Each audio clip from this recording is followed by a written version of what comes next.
Poor Xbox fans. For a very short window, about 48 hours, they for once were not the butt of everyone's jokes. It was actually Sony who were getting clowned on for all of the Helldivers 2 and Steam controversy. But now we've snapped back to reality. We're back to normalcy because Xbox have shown their true colours. They've shown themselves to be incompetent as usual, putting their fans last, showing they don't care about them.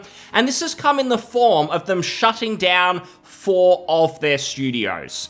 The reason I think it's somewhat of a big deal is because they always push this narrative that they're building, they're growing, there's going to be 1 million exclusives on Game Pass very soon. I don't see that happening if they're shutting down teams. Now, I want to clarify some of that because many people will say these teams that they're shutting down, the 4, we've got Arkane Austin, responsible for Redfall, obvious joke of a game, Tango Gameworks, and then a couple of other studios who no one really cares about. Now, it's very easy to say, hey, Arkane Austin, Redfall, good riddance. They're gone. Who gives a toss about that? And I tend to agree. If they were only shutting down Arkane Austin, I'd say whatever. No one really minds that. That's probably a good thing in the long run. But that isn't just what's happening. They're shutting down quite a few studios. So I do want to talk about today what this kind of means for Xbox, what direction are they actually going in, and what does it mean for gamers? Because you've got to keep in mind, Xbox are pretty much now the largest publisher of games in the world. They own so many studios, like 30 plus, 1 million IPs. You go back to like any game that you liked and had nostalgia for in the 90s, except maybe for Nintendo games. Microsoft probably own the IP. All these old obscure ones as well. So it's kind of scary how much power they have just around that. Fallout, Elder Scrolls, everything else that they own. So I'm always going to be curious about what they're doing, but to kind of refresh, again, they're shutting down Arkane Austin, and just to make the distinction, Arkane's not completely gone. There's 2 teams, Austin, the Redfall team, which we'd see as the crap team these days, and Lion. They're kind of the main team, the A team, and they did Dishonored, they did Deathloop more recently, they're now working on the Blade game. It's a shame Dishonored kind of died for more Marvel games. But anyway, Arkane Austin, though, they actually did make one of my favourite games ever, Prey. So it's really sad to see this, that they went from an amazing, I would say almost 10 out of 10 game to Redfall to now defunct. That's a sad story. But Tango Gameworks, I don't think they've had sort of a heavy hitter, but they produced some decent games, like The Evil Within, Hi-Fi Rush, there was also Ghostwire Tokyo. To see them shut down, that's probably the biggest red flag to me. Because they make decent games, they're not juggernauts, but they would be, you would say, decent Game Pass fodder. They might keep people subscribed, you're getting new games more often from a team who hasn't really had any controversies, 10-year development hells or anything. They get games out there.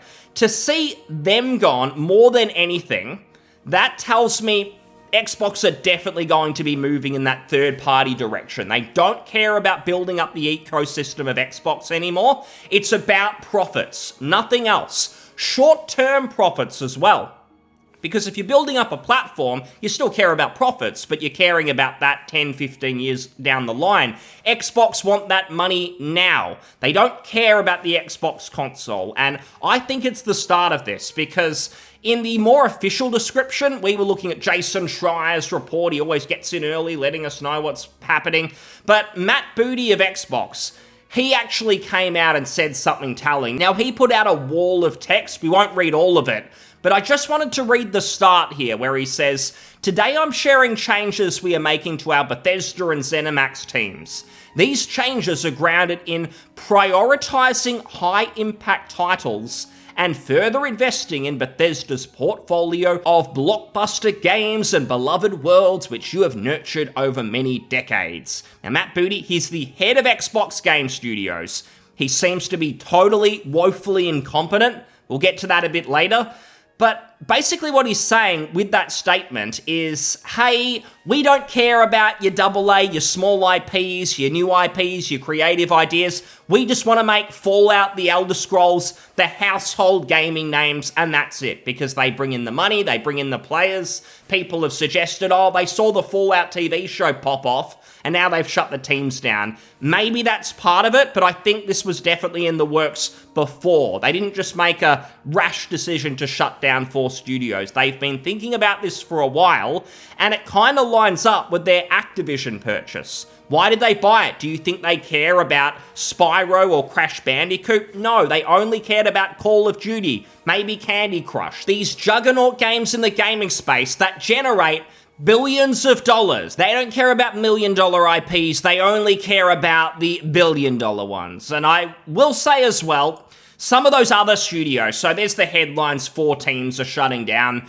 As to not sort of overreact and make it a bigger deal than it has to be, the other teams, Alpha Dog Studios, I mean, they're an iOS team. They're a mobile game developer. Who really gives a toss about that? Roadhouse Games, they help out Elder Scrolls Online, and I think they're merging with something else. So we don't have to go overboard to make our point, which to me is shutting down Tango. That shows all of us that they no longer care about well-made games unless they're generating that COD money, or if it's a brand new IP, it's getting those Fallout dollars. Hi-Fi Rush isn't good enough. It doesn't matter that most people probably see it as last year's best Xbox game, that they could build off that. Not good enough for Xbox because they want the money now. It could take a decade to build up the Hi-Fi Rush franchise. There's no guarantees. No. It's got to be Fallout. It's got to be the Elder Scrolls. That's where Phil Spencer, the Xbox leadership, are moving. And I've got to tell you, this is not going to work because the people at the top of Xbox, they have shown themselves to be woefully incompetent for the longest time. Now, I'm no Xbox fan, but it's why I wanted to clarify, hey, they're shutting down 4 studios, but are they all brilliant studios? No, they're not. I think Tango's the only one right now you could say is a genuinely great studio out of those. Maybe some of them are okay at what they do, like the phone games, but I don't really care. But I wanted to clarify that so it didn't seem like I was hating on them for the sake of it. No. I'm trying to be objective, but they are just woefully useless. The people at the top, Phil Spencer, he's been in the job for like 10 years. He's done almost nothing useful. His accomplishments are things like backwards compatibility. Congratulations, you made an emulator. Fans have been making emulators pretty damn well for years and years, for Nintendo and PlayStation and everything else. They've done a great job. Making an emulator doesn't make you a leader in the console space. That's the bare minimum, backwards compatibility. Then there was Game Pass. Oh, fantastic. You made something that looked like a good deal. It made it seem like you cared about the players, but we knew deep down that wasn't true. You were doing that old Netflix strategy. You're bringing in people, giving them a good deal, and then you were going to jack the price up later when you thought you had control of the market. The problem for you is no one cares about Game Pass because all the games you put on it, your Xbox products, are all crap. So people have stopped subscribing. There have been no increases in Xbox Game Pass numbers in the longest time. It's why they don't talk about it.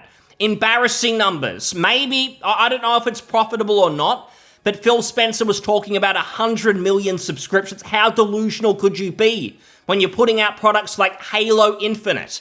There's not going to be a Fallout for like 15 years. And I say that kind of ironically because they claim the reason they're shutting down these studios is so they can reinvest in IPs like Fallout. But I just don't get that because your leadership's so passive.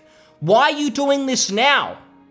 You could have invested in Fallout like 3 years ago. The very day that you purchased Bethesda, you should have been doing something about those IPs and getting Fallout to us sooner. Because it's not like the geniuses at the Bethesda team, Todd Howard and Emil, it's not like they're doing a great job. They've been idiots for quite some time. So you had no reason not to take the IP off them and create maybe a dedicated Fallout studio with some competent people, Chris Avallone, maybe Tim Kaine, the creator, who understand what Fallout should be, that sort of new Vegas mindset. You absolutely could have done that. You chose not to. You had this hands-off approach. Where what are you doing? You sit in your ivory tower, you put out a statement about how we believe in Team Xbox or some nonsense that doesn't mean anything. You go on a podcast, you give a big smile about Xbox has a bright future, but you don't really do anything. You don't make any decisions that actually benefit the players, benefit Xbox. Pretty much everything that you've done has just turned to dog shit. Halo, for instance, that was once a juggernaut franchise. And you're talking about going back to those, like this is what we need to focus on, the big names, Elder Scrolls and so on. No one trusts you with them.